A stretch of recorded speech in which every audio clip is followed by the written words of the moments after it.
Councilman Nydia Velasquez, who'll be represented tonight, Assemblyman Mike Miller, who'll be represented tonight, Councilwoman Crowley, all of them for joining with me, a proud alumna.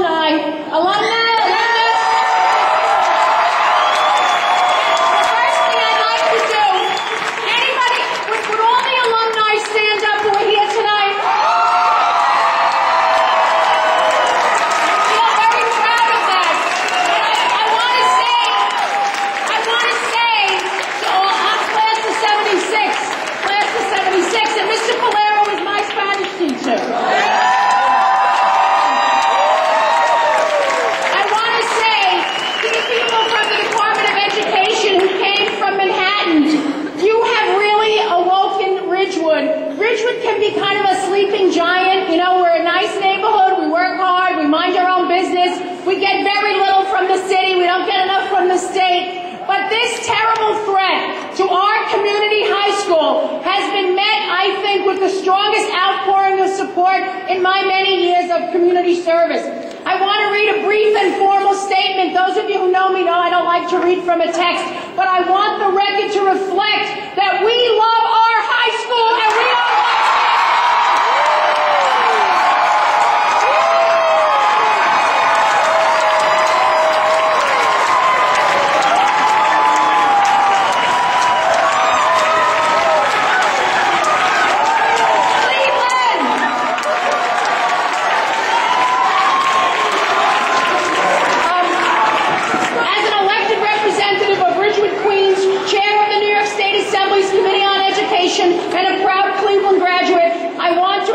my strong opposition to any closing or turnaround model of Grover Cleveland High School. Grover Cleveland High School is one of 33 New York City schools that were designated to receive a school improvement grant from the federal government under Race to the Top.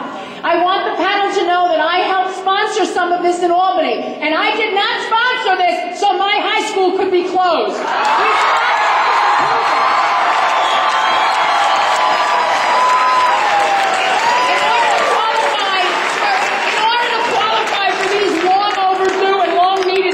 For God's sakes, the place looks just like it looked when I got here 28 years ago. 35 years ago.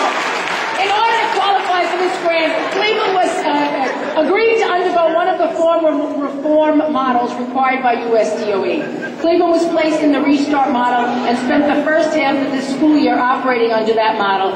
It was not until January, when the city was unable to reach an agreement on these teacher evaluations, that the city first began discussing closing Grover Cleveland High School with the turnaround model. I am deeply concerned about the effect this sudden change of course will have on the students of Grover Cleveland High School.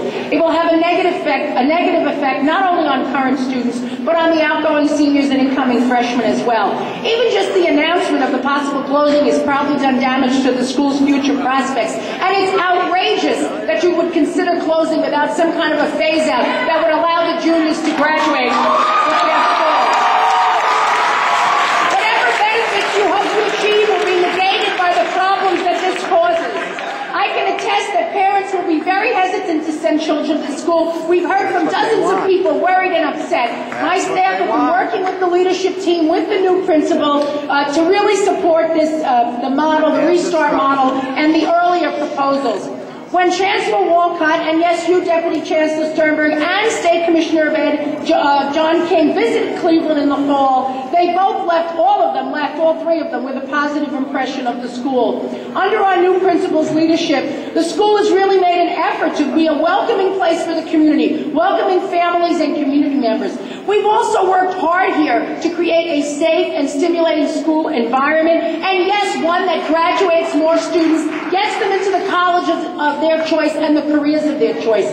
The restart model was supposed to be a long-term plan, with the school receiving funds and taking part in that model over 3 years. To decide after less than 5 months to abruptly pursue a different and more drastic route is bad public policy. And whatever form the DOE chooses at this point, I believe has lost tremendous credibility with me and many members of the legislature.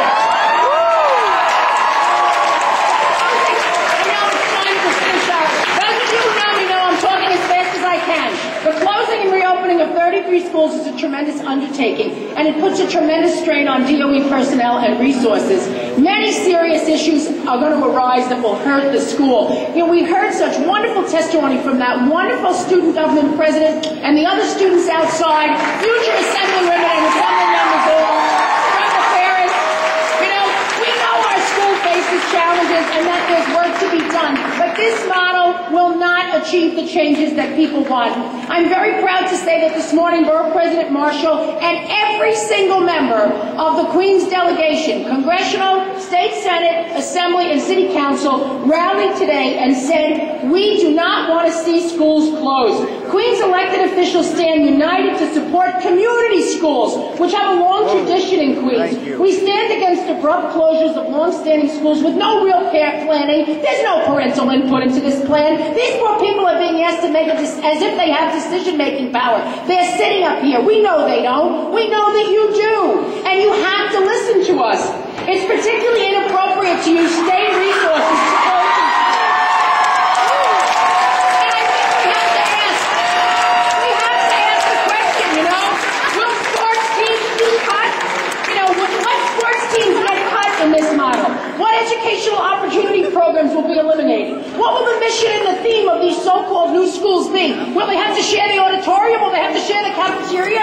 What will happen to the current parent association? What art and music programs will these so-called new schools offer? Will they have remedial programs? All these questions just point out the unacceptable nature of this process. We want to urge New York City DOE, Chancellor Walcott, who is himself a graduate of a large Queens comprehensive high school. Nobody has anything against the small high schools. They offer alternatives for some students. But there's something to be said for a large neighborhood comprehensive high school. Not every 14... When I came to Grover, Cleveland in 1972, fresh out of St. Aloysius, I didn't know I wanted to be a politician. I didn't know what I wanted to do. It was Cleveland that helped give me a wide variety of experiences. We had our New York club. Where's Mr. Zambrata? Our retired teacher. We had the plays. You know, I got to sing and dance. I wasn't very good. I said, I better be a politician, right? So, you know, there were wonderful things here that gave me opportunity to learn who I was. I'm wearing a little pin. That was the brown and white. I don't know even if it's still the school colors. But they used to actually be a brown and white. And if you graduated in your senior class, you had to buy the ring, but you could get the pin for free. So I wore it. I actually found it in my jewelry box all these years later. Why? Why did I keep it? Because Grover, Cleveland is a part of me.